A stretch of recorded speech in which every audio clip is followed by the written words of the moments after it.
later on after we've had a All chance. right. Let me show you something here. Oh, yeah. That's a famous one, isn't it? It certainly is. Cut that out whenever. I don't remember what publishing date. It's like Yalta or something like that. Yeah, that's.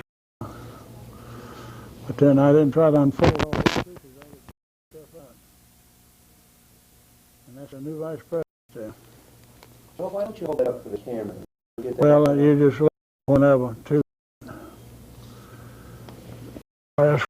We'll lean it up against something. The front of it on a strike.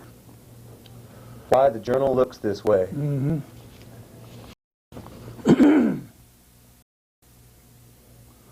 John was president of the journal at that time. December 6, 1944. Mm-hmm. Incidentally, I'll show you something a little bit with and Ralph was a sports writer. Mm-hmm. President Roosevelt died today. Oh, yeah. 44. June 6, Wilson, North Carolina. Yeah. I moved there. We moved there immediately after I came out of this and went to work. VE Day, May 8th, 1945. Oh, yeah, that is something. I don't think that has anything right here. I think that's why I saved this thing. Roy Gatschell Award, U.S. ACC Distinguished Service Key, Chamber of Commerce Secretary. Well, this is that's what I moved to following getting out of service. And that's something I hadn't opened this thing up. It says Roy Gatschell.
As Red Rider, Shine Wildcat.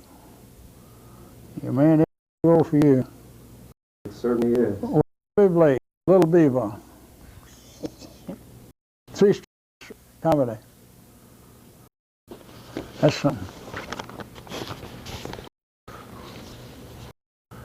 Gatschell? Yes, sir. I want to begin an interview about an hour's length. Well, I doubt if it's going to last that long. But You might be surprised. Okay. I'm speaking with Mr. Roy Gatschell of Athens, Georgia, and I want you to tell me if I mispronounce. Mm-hmm. That's right. Today is Friday, the 16th of September, and I'm in the Athens Regional Library with Mr. Gatschell. Would you tell me a little bit of what you experienced during World War II? Shall I call you by name? By all means. Brent, back in those hidden years,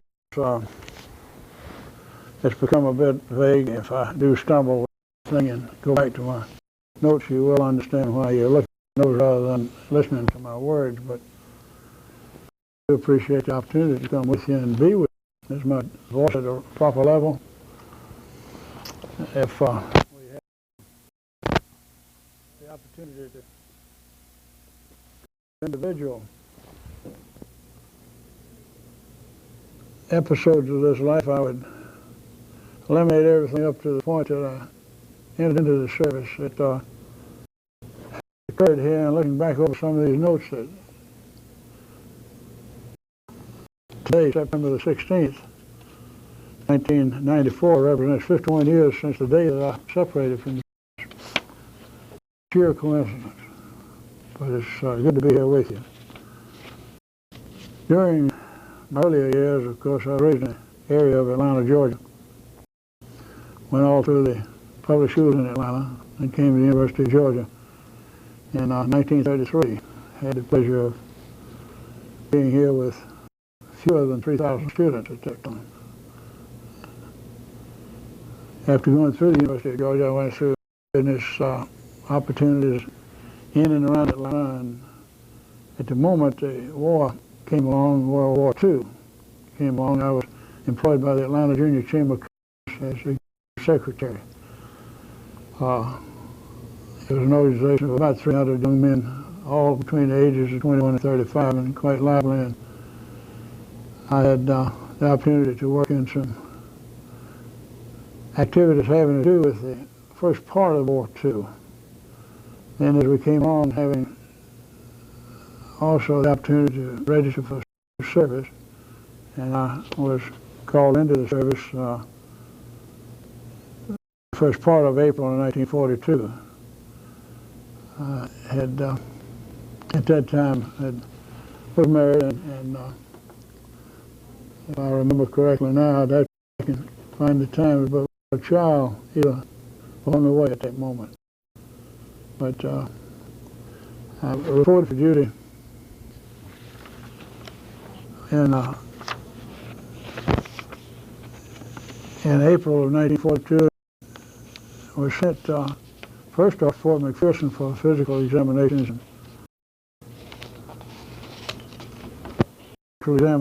and classifications. I try to remember these things. It seems to me the fate of the world, quote and unquote, depended on what you did on your classification and things like that. I had an injury back at the University of Georgia to a limb, a knee injury, and I went through some examinations that first off I thought possibly may limit my service, but it did not. I remember that I did possibly to 4 classifications. I don't remember all of the ones that were open to me, but I did select the Air Force at that moment and a class in aircraft mechanics. Not knowing, of course, what was to come, but I figured that there was an opportunity for me to be in active duty and service. Doing that, the service was found it necessary for me to go to Keesler Field, Mississippi, for basic training. I recall basic training didn't last but close to a month, a little less than a month, before the class at the aircraft mechanics school came open. That was the Air Force Training Technical Command in Keesler Field. And I ended up in a technical training squadron. I recall nothing about the details except for the barracks and falling into formations and being assigned to a company. We had a group of men, something in the neighborhood of 260 persons, who dropped in. And as it turned out later, I was the only one in the group that had previous ROTC training in high school and in college. And I was told later that was why they called me front and center and assigned me to march this group, divide them first into some units, and then march troops from wherever we assembled to into mess halls. And I was further told, so you do this and do successfully, and then fall into the ranks and just don't say anything, and you'll get through this school all right. But it was a challenge. I remember that we were assigned to go to school from 11 o'clock at night to 9 o'clock in the morning. And lived in, of course, wooden barracks, wooden barracks. And in that Mississippi weather, it was generally pretty hot, and we were into the early fall. And if, as well as I was weighing about 210 pounds when I went in, and when I remember distinctly that I weighed 172 pounds, because going to school at 11 at night meant that we had to turn out for mess at about 9:30 p.m. And we would always eat the same menu that they were going to serve the next morning for what would be normally our breakfast period. Then having gone in at 11 o'clock, they would give us a break about 3 o'clock in the morning to have a meal. And we'd fall into formation, march to the mess halls, and we'd have exactly the same menu. Because they wouldn't vary the thing and have just exactly what they were going to have for the breakfast coming up. Then when they turned us out at 7 o'clock, before we went back to the barracks for rest, we'd go back to the mess hall and indulge if we didn't have the same meal. So we had breakfasts for about 9 months there. And it was great. Now this is where this photograph falls in, if you want to hold that one. You're standing next to a barrack of some kind. Mm-hmm. That's Eglinfield, Mississippi. After we came back, ostensibly trained as aircraft mechanics to do service to B-52s. And at that moment in the war effort, there was great demand for mechanics both in the European theater and the Pacific theater. And if I got my timing right, we have a son who now lives in Athens, who was born September the 23rd, 1942. So it meant that I'd been assigned, after I graduated from this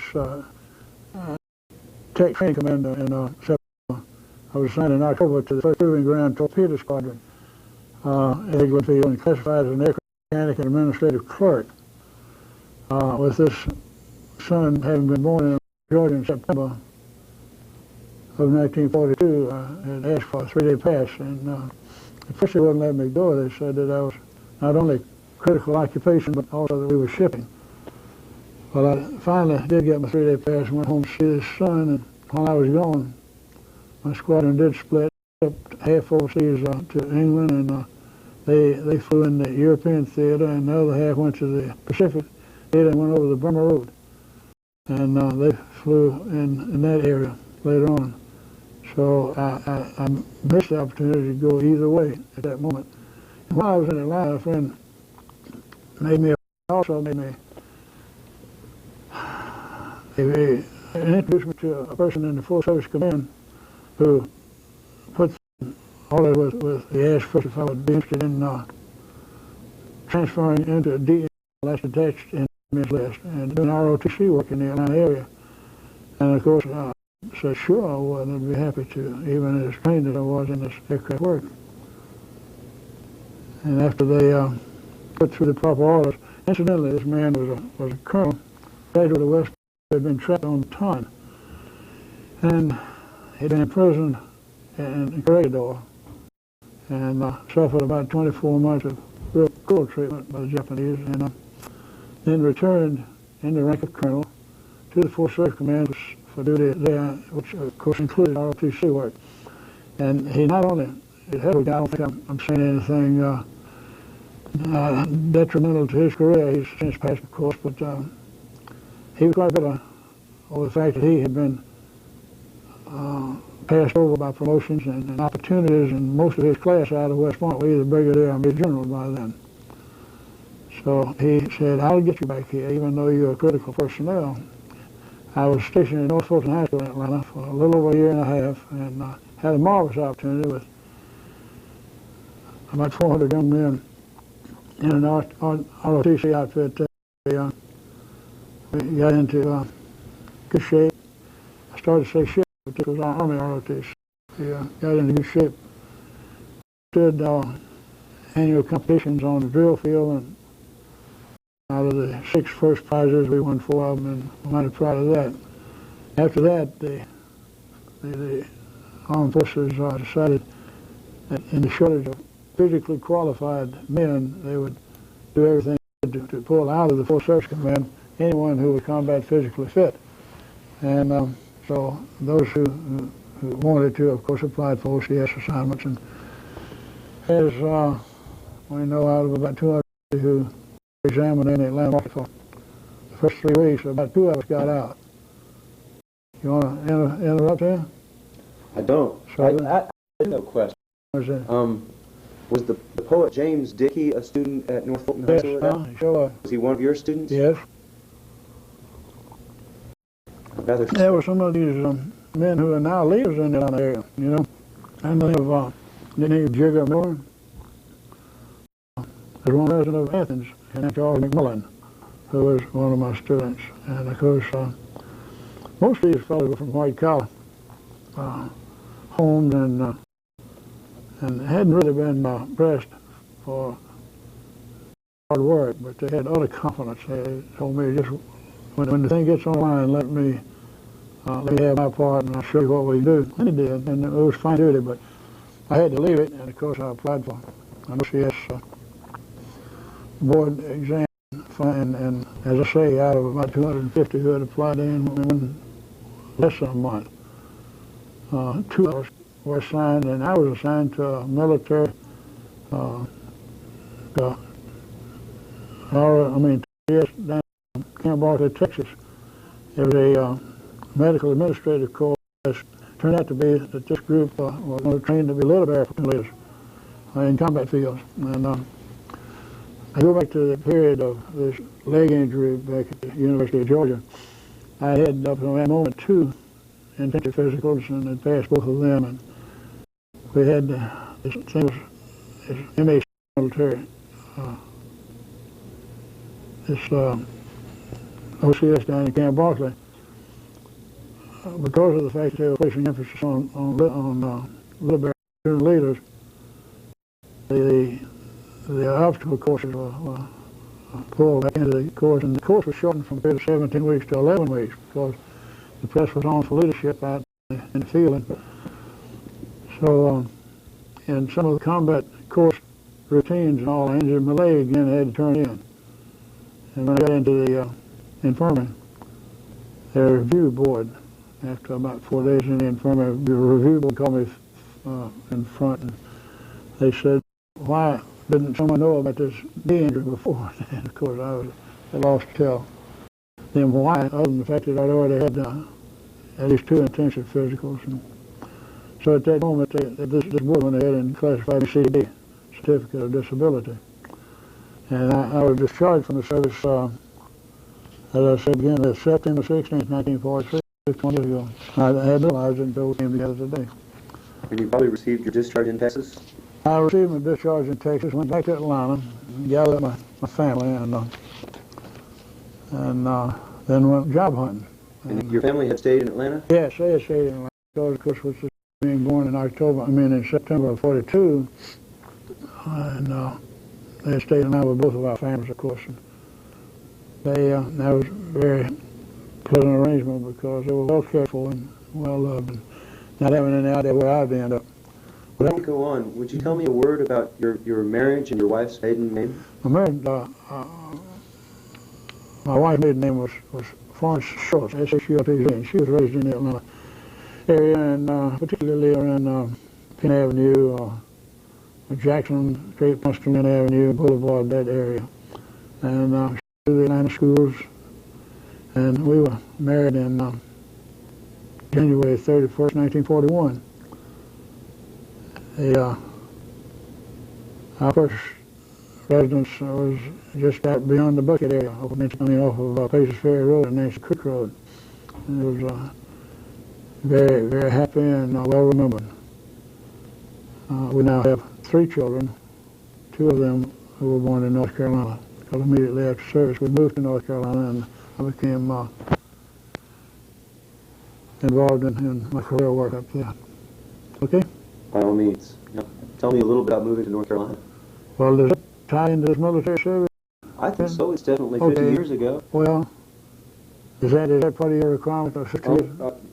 Oh, yes, yeah. sir. Well, But if you don't feel comfortable, No. I feel, in fact, I feel so comfortable about it, I don't even know where to start with it. Because having been occupied, employed in Chamber of Commerce work, when I came out of the service in September of '43,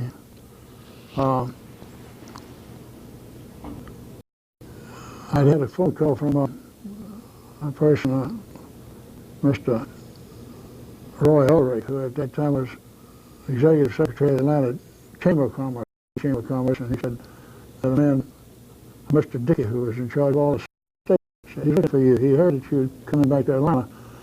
Anyway, I had an opportunity to interview 5 senior Chamber of Commerce jobs, and I picked one in Wilson, North Carolina, which is a community southeast of Raleigh, North Carolina, with about 40,000 population, and moved, the 3 of us, a wife and his newest young son, moved to Wilson in 1943. And I dug over now to 50 years. And to tell you that just 3 weeks ago I attended in North Carolina the 50th reunion, or the 50th anniversary of a team of 1944 football team in high school in Wilson, North Carolina, won the state championship. And prior to the season, the football coach had hunted me down in my Chamber of Commerce work and said, I understand that you had some experience in football, and would you help me? And I said, with great delight I would. And it's been one of the joys of my life in the 50 years to be able to go back to Wilson. Wilson's our second home for us, and this reunion brought together the 28 original men on this football team, 24 still live. And out of the 24, 20 of them turned up this reunion. And they were just as warm as they could be with nostalgia. Was that 50th reunion? 50th reunion. A team from 1944? 1944, yeah. How old were those players at Well, they couldn't have been more than 16 at that time. You know, I'd been on the varsity football team, and that's what I told them. I said, you know, I've been amazed all through these intervening years. I've been referring to you as boys, you know, but you're no longer boys, you're old men now. Were you their coach, sir? I was assistant coach. I was the unpaid coach. We had one man who, of course, back in those days, you didn't have the prolific coaching staff that you now are able to support and need, but I was volunteer. I'd leave my office about 3 o'clock in the afternoon, and I'd go back about 6, 7 o'clock at night and sign my mail and do whatever I needed to clean up and get started again the next day. But it has furnished me with a background of friendship that I'd not served for a week has passed. And in the 50 years, I haven't heard from somebody out of the group. It's been marvelous, you know, that type of contact. But no, I have no reference whatsoever refer to our life in North Carolina, because it's an area, and we have a compatibility between our area here and the state of North Carolina. How long did you live in North Carolina? 15 years. We stayed in that one community approximately 15 years, and after that, of course, I had an opportunity in sales work over in the central part of North Carolina, in Lexington, North Carolina, near Charlotte. And I changed fields of work. I went from Chamber of Commerce work into sales, and I was with a larger dairy and traveled quite extensively, 30 branches in North and South Carolina and part of Virginia. It's now located, one of the branches was located here in the old area.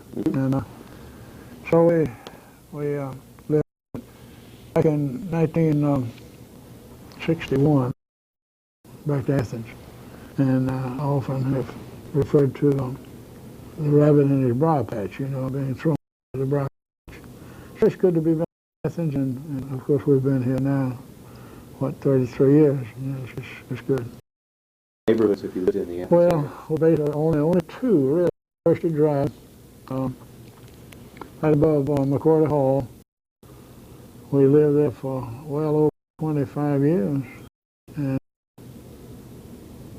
Then recently, 5 years ago, we bought an apartment in Five Points area on corner of Greenwood and Lumpkin Streets, right above the fire station there. Mm-hmm. And it's comfortable, it's convenient. We hear a lot of student activity. Saying the flow, you know. You are still working at the university. Well, here, and we had this opportunity back in 70. I'm trying to remember now, 79, I believe it was. Anyway, I was in the machine business, office equipment machines, and basically copying machines, typewriters, A.B. Dick, and that line, and I had all of northeast Georgia. And I was very happy in the business, but I had two young men who working with me at that moment who wanted to buy the business and did sell, and been out of that business now 16 years. Well, immediately after that, I realized that I wanted something, I needed something to do, so I offered myself to the Chamber of Commerce for volunteer work, and we had a few little projects, and they were great to keep going. And about that moment also, Coach Dooley, Vince University, had determined that he was going to build a heritage hall and concentrate all of the administrative details having to do with the athletic programs at the university into one area that would be close to his control and handling. And it was to maintain an area that turned out to be about 8,000 square feet of museum space, and in which to store and exhibit the artifacts having to do with the sports traditions of the university for the past 100 years.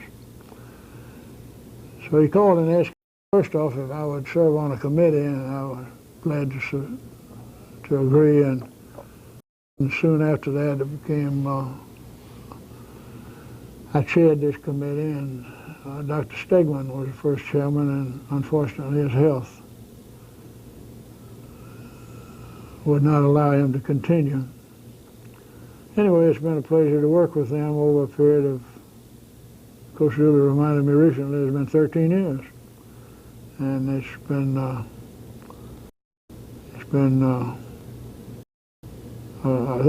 thrill to have the opportunity to represent the University of Georgia at Polo Club meetings around over the South, and realize that there's so many of us, quote and unquote us, out there.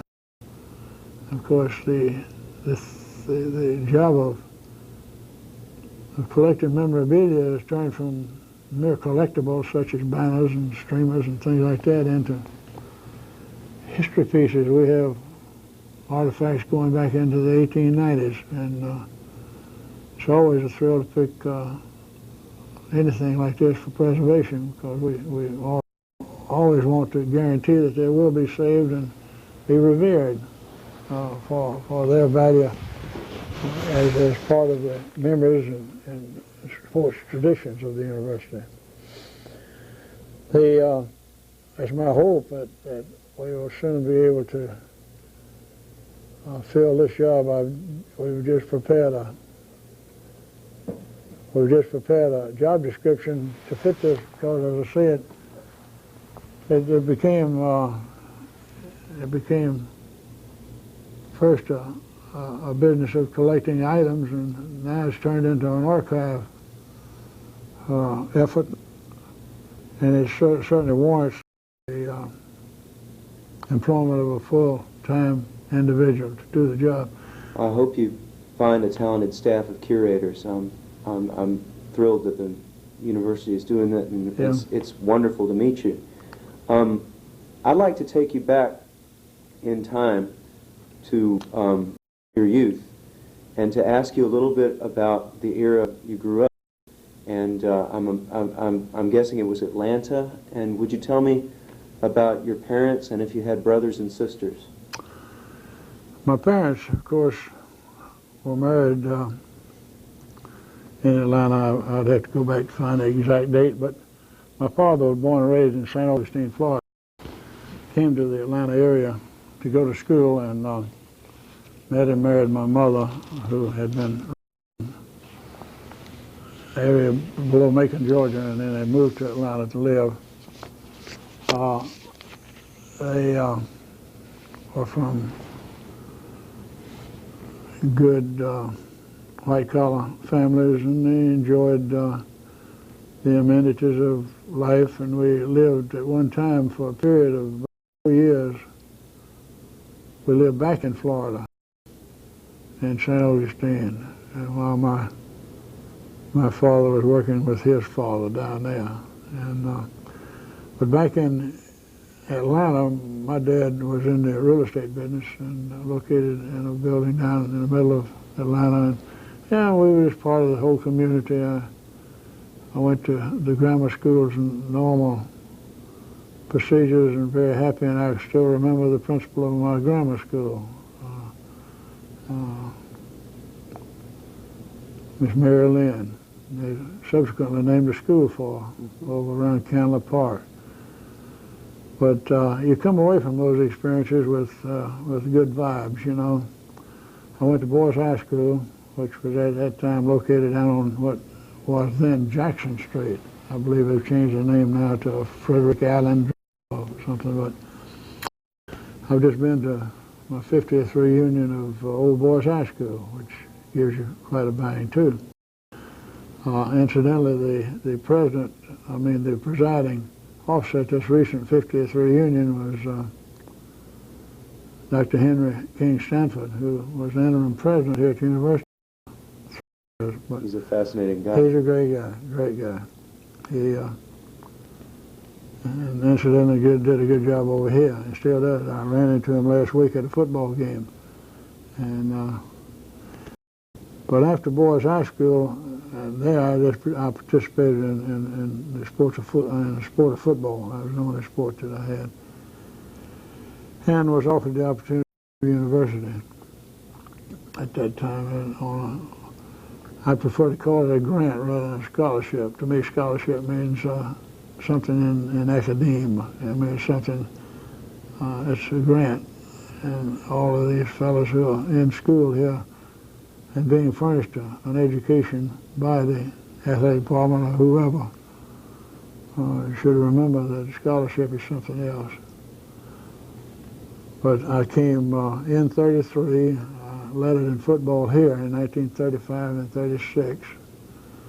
And, as I said, I'd had this problem that it took me away from school for a period of 3 months, and then it knocked me out of a portion of 2 more quarters, and that threw me out of ROTC in my senior year, in my junior year.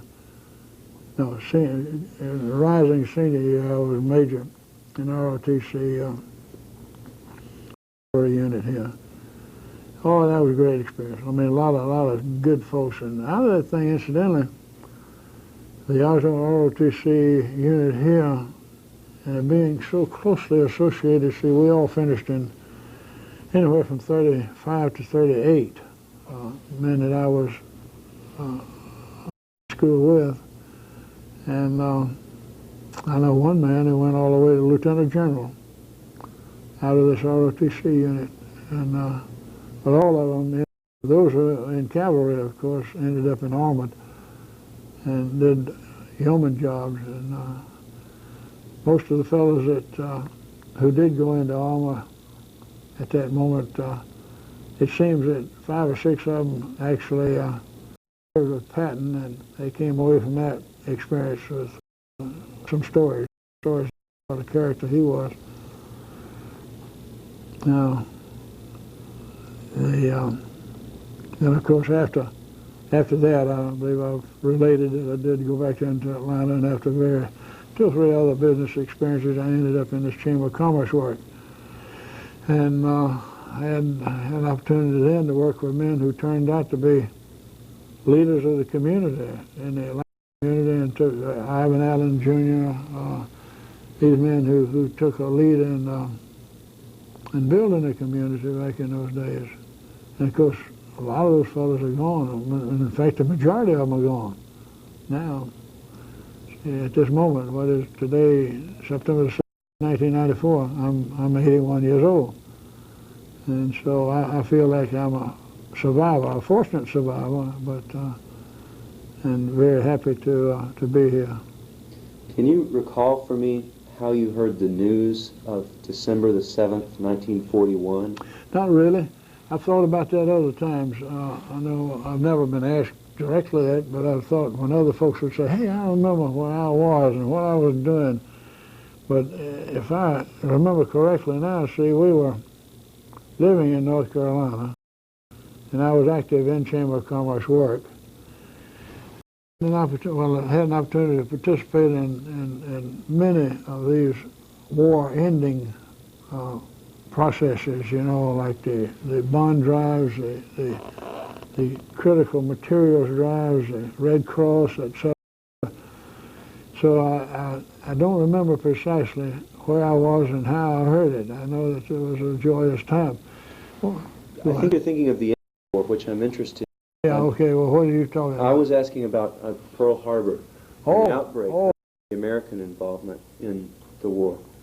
I am in both those No, I really occasions. don't. I really don't remember, you know, that I was in a restaurant eating a sandwich or something. I don't remember the preciseness, but That's all right.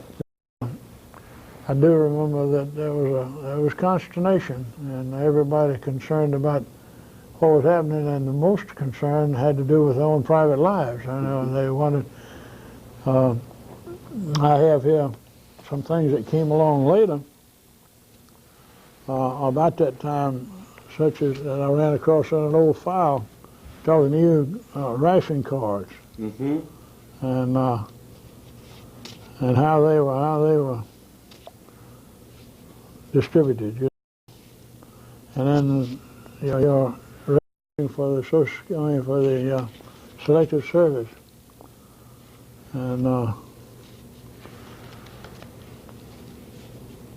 those experiences. And we did have an experience later on when we were living in North Carolina. Toward the tail, Colonel Clarke's imprisonment in Ecuador, trapped in there with these troops, and I don't remember the exact number, something like 20,000, and the death march, as it was known as back in those days, and how many people didn't survive in this death march.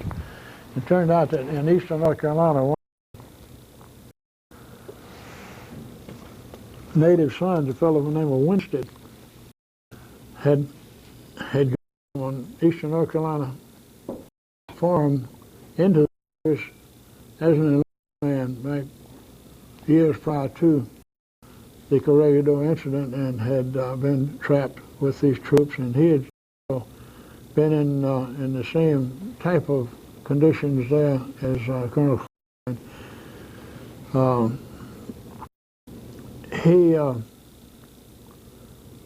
He had attained at that moment, if I remember correctly, he had attained the rank of staff sergeant. And if you remember the insignia, it was a three-stripe with a rocker at the bottom. Anyway, when he was put into prison, he was a staff sergeant. When he came out, he was a captain. He received these promotions through paper promotions, really. And so when he came out, he was freed, of course, with the American invasion. And then when he was on board ship, shipping home, he received his promotion to his majority. He became a major. And so they asked that the Chamber of Commerce prepare something. He was from a community about 10 miles out from our community, but they asked if the Chamber of Commerce would prepare a welcome ceremony for him. And I remember well that thing, and the equipment built in around it, because the family had asked if I would try to schedule his time, and the demands of the media and the local people wanted to hear of his experiences, and he just physically wasn't capable, and emotionally he wasn't ready to come back. And I remember sitting with him and talking about what he had been through, and trying to protect him. Now, 3 weeks ago when I went to North Carolina to this reunion, I saw him. He came back, incidentally, and went back to school and became a teacher. And then subsequently, superintendent of schools in Wilson County, and the county in which he was raised. So it was good to see him, and good to see that he survived all this. And I said, well, after all these years now, you regained your composure. He said, yeah, but being in schoolwork almost put me back into the thing again. But it was good to see him again. Anything else? Yes. You've mentioned some of the rationing. I'm often asking people the details of everyday life, and whether there were foods that you remember especially being fond of or especially short of, things that you may have eaten. Did you have favorite restaurants or favorite, or was there anything about the chow you were served at one of the posts? I think going back to the civilian life and the restrictions, rationing really didn't affect our diet that much that I can remember.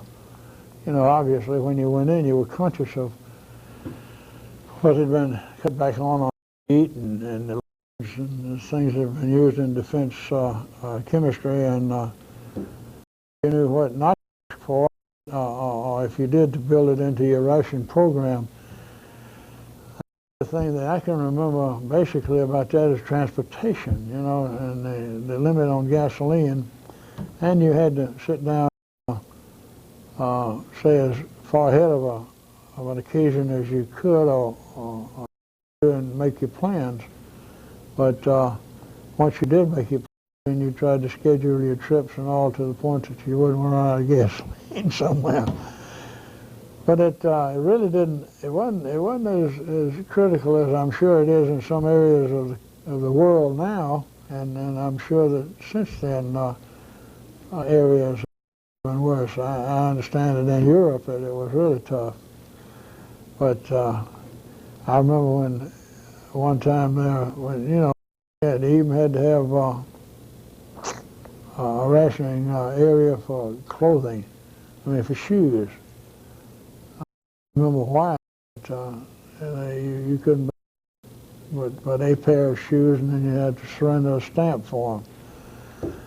But with a family working around each line together, then you schedule whatever you needed within the family.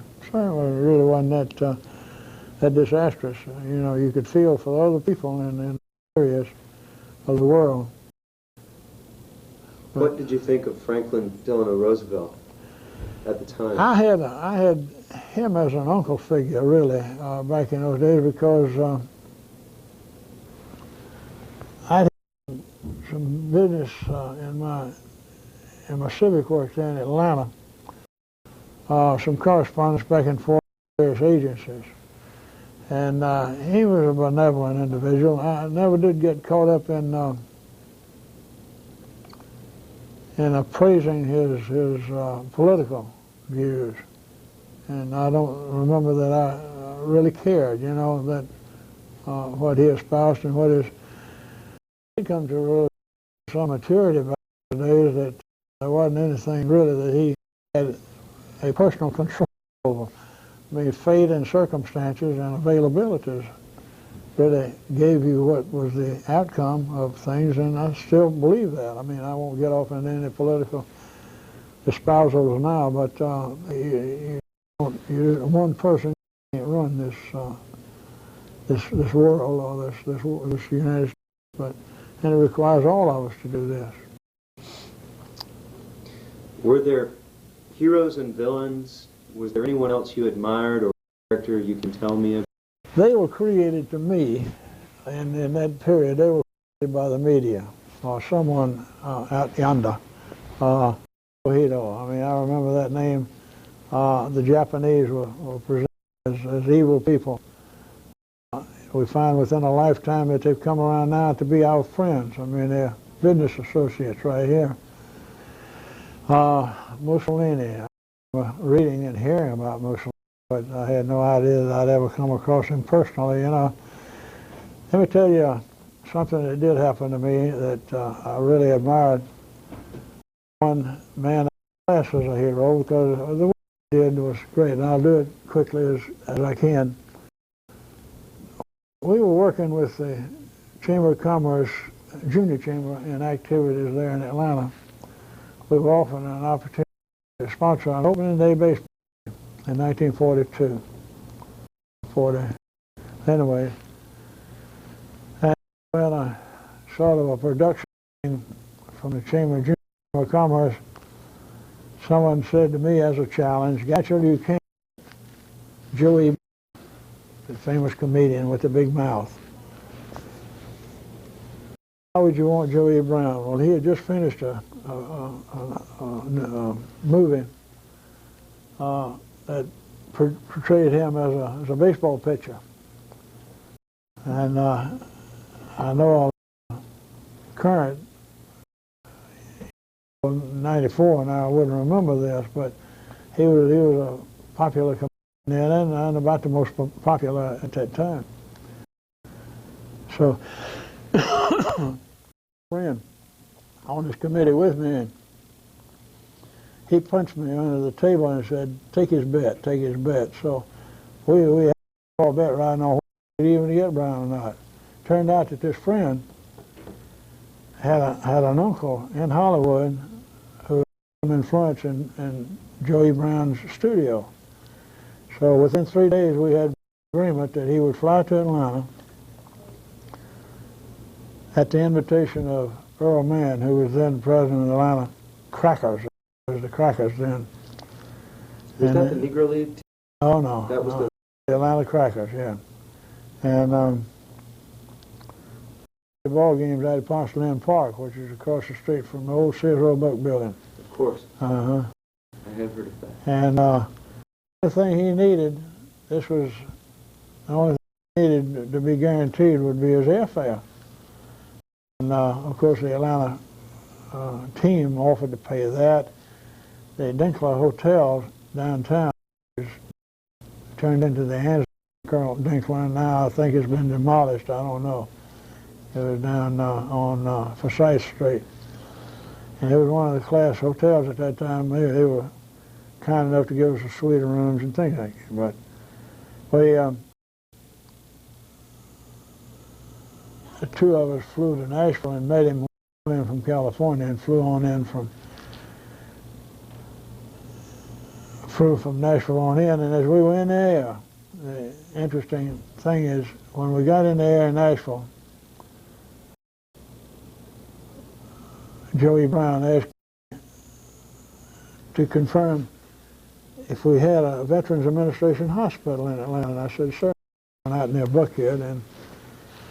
And he said, well, can we go out there before we go to the hotel? And I said, well, on the opposite end of town. I mean, you come in on the south side of town, and we'd have to go all the way through town. And he said, well, if it wasn't inconvenient, I'd like to go out there and put on a show. All these old veterans, you know. By that time, folks out of World War I were getting as old as I am now. But as we came in, anyway, we got into that. We were in the air at that moment, so they had telephone or wireless access. So we called while in air, called Atlanta and got through to the Veterans Hospital, and they said certainly they would be happy to, and we asked the time of arrival and all. And so we got into cars, and there were about 6 cars in this convoy deal, and we went around Atlanta. In those days we didn't have access like 75 and all the others. Went on out the north side, and he put on a 2-hour show. And the man had been in a riding accident off of a horse, and it injured his hip prior to coming to Atlanta. And there he was with a bad leg and a bad hip, putting on a 2-hour because he loved those veterans. And he puts on a clean show, you know. And being a popular comedian that he was back in those days. Well, anyway, things on. And this good friend by the name of Elmer Thrash, who was here at the university with me, and he was in it at that time. He now is the assistant to the Speaker of the House, Georgia, Tom Murphy. And Elmore and I had stayed at the hotel in this suite of rooms. We had one room, had a, and then Mr. Brown, Joey Brown had another room. And he was a great guy. He called Elmore, he nicknamed him Trash instead of Thrash, and he was the hoi polloi. And after we went into the service, both of us, and I went into the service, Thrash continued to correspond with Joey Brown in California back in. After the service, Thrash came by to see me and told me that while they were in South Africa, he said he had to be over 120 miles away from any airport or landing strip or anything like that. And they were out in the middle of the desert in Tripoli, up around Tripoli. And said that look out, the man who was on the station saw a plume of dust coming and turned his glasses on him and saw there was flying a one-star flag, meaning a brig general was aboard. And so he did everybody on this watch-out post, and Thrash was. And when the Jeep rolled in there was Joey Brown. And he knew where Thrash was. He tracked him down through his letters and things like that. And he had driven over miles out to Thrash and put on a show while he was out there. But after that, I never did correspond with him, but Thrash did until his death. And Thrash comes back now to see me from Atlanta, and then I run into him in Atlanta much. But an outstanding memory, you know, to know that he was truly the fine guy that everyone thought he was. Clean comedy and a clean man. I'd like to ask you about sports history while I've got you here, because you've been involved in a lot of sports history. Is there an involvement in the event of World War II that you can tell me about? Did you know athletes who either joined up or served in some other way? Or the only thing that really comes to mind is the fact that people are people no matter where and under whatever circumstances, and the emphasis placed on sport, the fact that sports are dominant in men's relationships back in those days, and now more recently on an equal basis, women are becoming that involved. But back in those days, and the point I'm making is that wherever you found people assembled, armed forces, no matter what branch, they organized teams immediately. Now I'll go back and more particularly hone in on Athens. I mean, Athens became the home of a Navy school. And they immediately organized a football team. And in my work with the University Archives, we've had two young men in the university working on their doctorals who had become interested in sports to the point that they went back and traced down all of the service teams. And Athens was one outstanding one.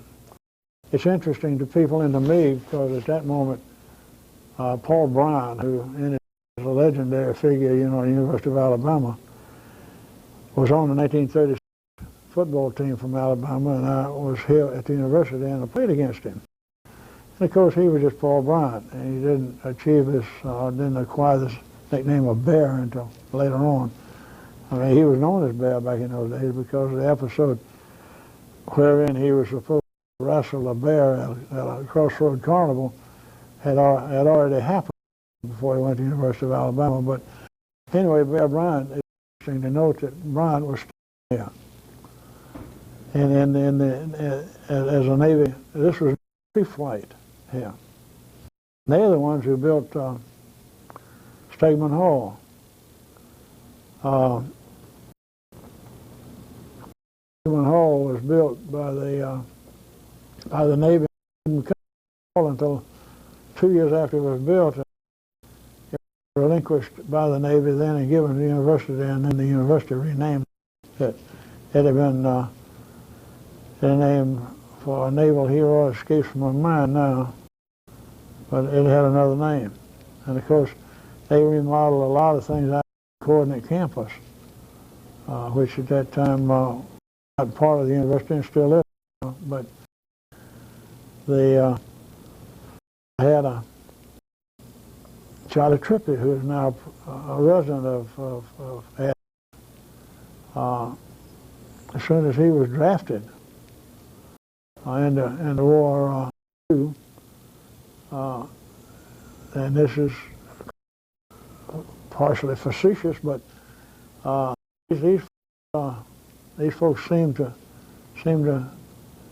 someone who surveyed all of the applicants and all of the inductees for this sort of stuff, and they would throw out the athletes' cards and he's a football player, so they assign him to a certain unit and end up on a football team.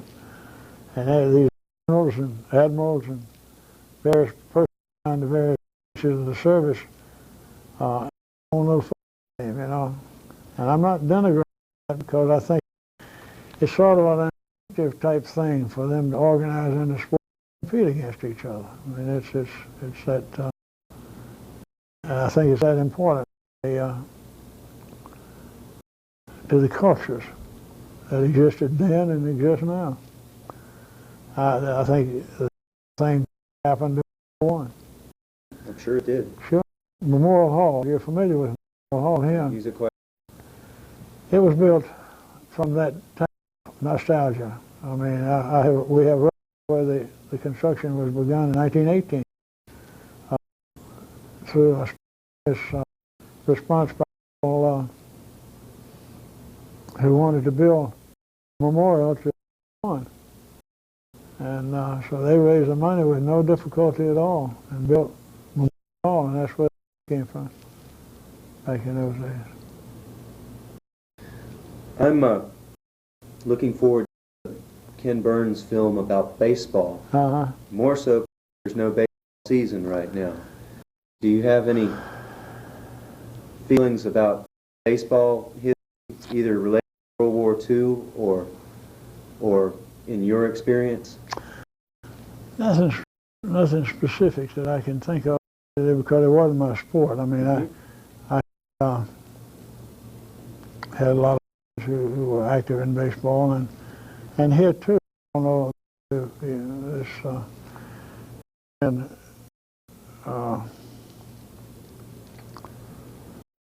the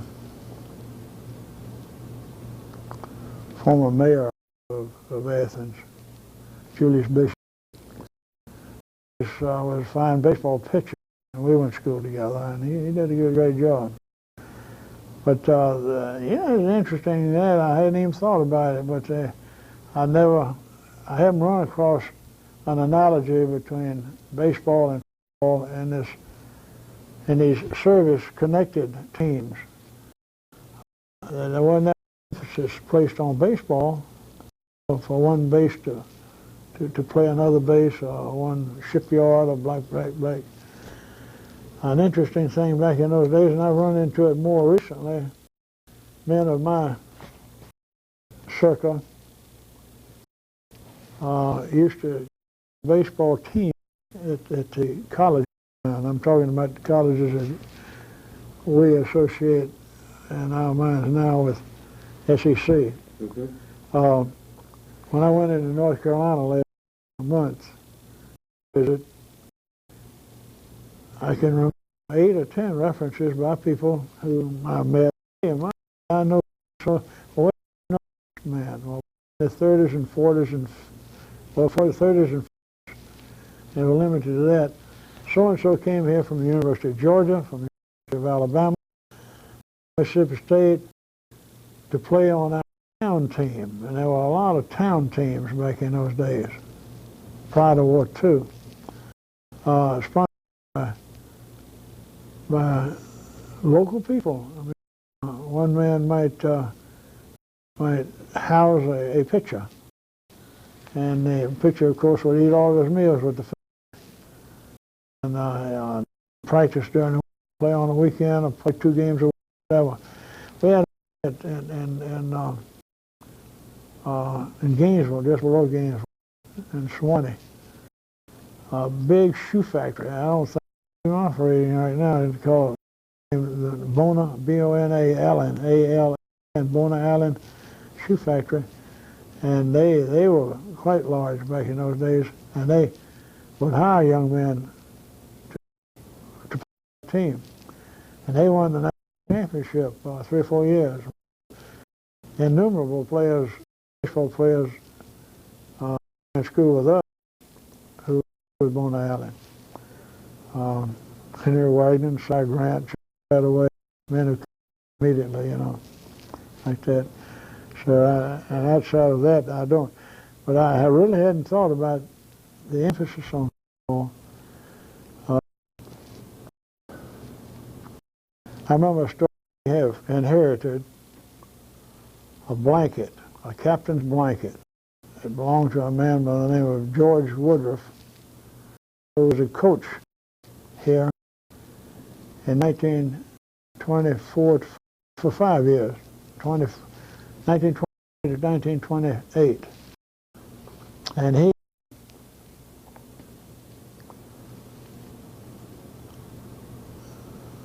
he at that time was in the insurance business for us.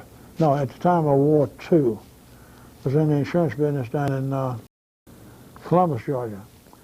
And son had kept this blanket. It's immaculate, beautiful blanket with red logo and embroidered on the corner of it his name and the year that he played football here in the 1912-13 era. Anyway, Woodruff Jr. brought the blanket to us, and in the course of visiting with him, he was telling me that he remembered, and he was at that time 10 years old, and 42 older than that. I mean, about 1945 it was, because he said that his father, being in Columbus, had had a lot of friends in the service who had come through Fort Benning.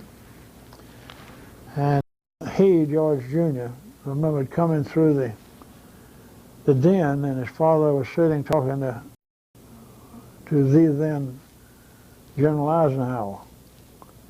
And this was before he went overseas and before he became president. You know, he was just a man of the troops back in those days, and living at Fort Benning and visiting in Columbus, and a good friend. Said that his father and Eisenhower were visiting in the den of the home there, and he remembered coming through and hearing a discussion about where was Charlie Trippi. Charlie Trippi had been here 1 year and had then been enlisted. And then Mr. Woodruff, former Coach Woodruff, was telling General Eisenhower, we need Trippi now. How about trying to cut this war off, so he can come on back to school? And we laughed at the things that there we had a good, a brilliant talent out there doing his duty, of course, and playing football with the team. The university needed him. That was during the slight time period when the war was edging off then.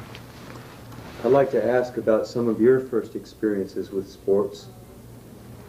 When you started playing football, did you play in high school? In high school. Or in well, Well, back in those days, you know, they didn't have any children's programs like the midgets and the Babe Ruth leagues like this.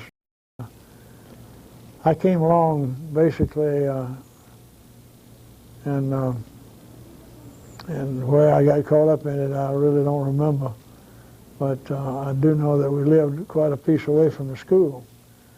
The school, as I say, was down there at Piedmont at that time in high school, and it was maybe 5 miles away out Clifton Road and Kirkwood area. And so in order to be able to stay after school, you had to arrange transportation some way. In order to get there by streetcar, you had to go all the way down to High Points in Atlanta and then go back out on another, because most everything crossed each other down at 5 Points. It was really I had no great intentions of going out. I remember in my freshman year in high school, I had a notice all the teams, and a man by the name of R.L. Doyle, D-O-Y-L-E, was a football coach at that time, and he'd gone to university, gone to Georgia Tech. And he had organized, built a good sports program at Boys High. And as I carried this, I was overweight and undersized. I was about 5'10", maybe, about 240 pounds, and carried this message, and he was standing there reading it, and he looked at me, and then he came back, and then he looked back and said, "How much you weigh?" And so I turned my head and screwed my toe in the floor and said, "I don't know, Coach, you know." He said, "You big enough to play football. You're going to play football in 3 days, what you got?" And so he got my name, and the first day they went out for spring practice, I didn't go, and so he sent a note to my homeroom. So when I went to see Coach Doyle in his room, he said, "Look, freshman here now, and sometime while you're here, you're going to have me in history. So I think you better come out for football." That was my introduction to it. But my family was very supportive, and they helped furnish me transportation back and forth. My dad would wait over and leave his office in time to come by and pick me up at the fields, and we'd furnish sometimes transportation for other boys going out our way, and then other times I'd ride with the other parents, you know. Sometimes there, and as time went on, he consigned me to a regimen of running a lot of laps around Piedmont Park. And then a couple of seasons there, I'd come on up to around 6 feet, had come down to about 10, had lost a lot of my youth fat, and toughened up some muscles. And anyway, it was a pleasure because, you know, generally, whatever you go in at that, you make those people your friends, and if you stick with a certain group, you come along with this group. And I was looking at it the other day. Oh, they had decided that they have eliminated football teams. I mean, the annual Thanksgiving between the Georgia freshmen and University of Georgia. And that's been a tradition since 1933. And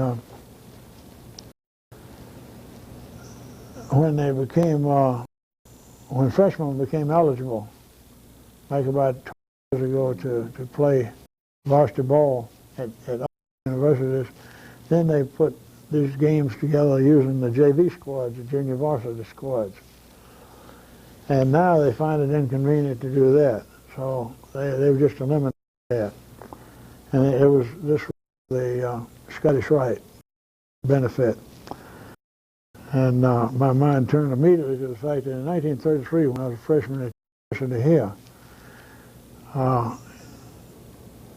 was the first game, as I say, that was sponsored by the Shrine. Scottish Rite Shrine. And I had the honor of tossing for the University of Georgia. And two of my classmates at Boys High School who had gone to Georgia tossed the coin for Georgia Tech. And we won. And I don't remember whether we off a receiver in that ball game, 13-0. And since then, it's always been my pleasure to meet one of them around or any of these other guys. So happened that back in Boys High, there were 7 of us who had an opportunity to go on to college on football, or with football, and I was the only one that came to the university. And so you can imagine 2 of them went to Presbyterian in South Carolina, and 4 of them went to Georgia Tech. And so I was subject to a lot of harassment that first year. They wrote me letters and blank-hand notes, etc. But it all came out. Let me ask about another name from that era that I've heard many times around the Atlantic. You mentioned Fritz Orr. Fritz Orr. Could you tell me something about him, sir? This person, I had known him on his through football. I'd back when I'd moved back to Atlanta. He came up. So I don't know where Fritz went to school, but he was quite active in youth activities, and he made a great commercial venture out of it also. And he bought a land out north of Atlanta, around the Buckhead area, put in what he called the day camps, his Fritz Orr day camps. And to that, as I remember, he had limited his activities only to boys with, and it was about the same thing that the YMCA and various other areas. And he would charge a fee, of course, for youngsters to come to his camps, and he put on seasons of game. As well as I remember, he had different weight groups. He had the midgets, juniors, and seniors, which would be classified to both leagues or Warner in football. And as they would come down after school, all through the year, and conduct these programs. And I was at that time as a volunteer official, of football, and I'd go out there in the afternoons and work his ball games. And it was great activity, during the fall particularly. But then subsequently, I understand he put on some tours, would take boys and put them on buses and carry them to California. That activity went on back in the 30s when I was in high school. I remember Johnson. We used to put together, call them caravans. And it was a costly type thing back in those days, and pretty much limited to youngsters whose families could afford it, But it was quite an adventure. A lot of my friends drove buses. They'd load up each bus with maybe 35, 40 boys, and they'd camping equipment with them. And they'd pull over the side of the road and prearrange stops, of course, and pitch tents and sleep out in the open. And I remember one of the annual trips was always to Disneyland in California, the precursor of everything else having to do with Disneyland and etc. Can you remember from the era of World War II favorite songs or books or movies? I'm interested in the popular culture and conditions. Not really, not being musically inclined, of course. I didn't turn those, but that from the university back in the 30s and 40s, you could attract. Now it would be current culture. If they recognize names like Tommy Dorsey and Paul, his drummer's name, anyway, but those which now are known as the big band days, Guy Lombardo and Paul Whiteman and all. And there was a different tempo. I don't denigrate the tempo today. I just not call it, you know. And I'm not inclined to a degree, but as far as literature is concerned, that I had an internship at my school here, and I had an internship at the old Atlanta, Georgia, which is now defunct, but it was down on Marietta Street, down the Federal Reserve, down there, whatever street is now. It used to be Old Spring Street. I think National Boulevard now, something like that. So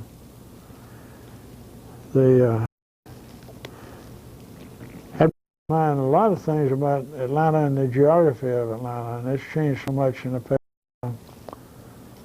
50 years. It's, of course, much larger. I tell folks now, I go into Atlanta and I ask the of a certain street has been in the intervening years intersected by 3 other streets have been named something else. I mean, so I immediately become confused and lost and need a navigator in order to be able to get out of there.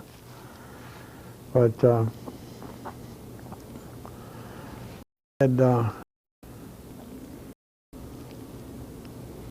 it's always to see references in the media now of old locations in and around Atlanta. It's proliferated, particularly the past 25 years, you know. Mr. I'd like to wind this up with another thought question. I often wind these up with the last question about if you were speaking to younger people about the World War II era and the events of those years, is there something that you would emphasize as most important? What do you think is most important to remember in the era of 50 years ago? I don't want to be too philosophical about this. Loyalty and dedication to their own personal lives. I think if they stay in school and become educated, you know, always somebody who's just to get out of school or cut school or something like this for a long time out there. Get through school and start to take care of your own life. It's a long time, and 50 years is long. It's so hard for me to remember that 50 years has passed, you know, but the Bible does these things too, should change. And but I would say that if you remain true to yourself and follow the trends, and don't become too radical either way, one way or the other. I know in the past couple of weeks I've run into 3 young men who,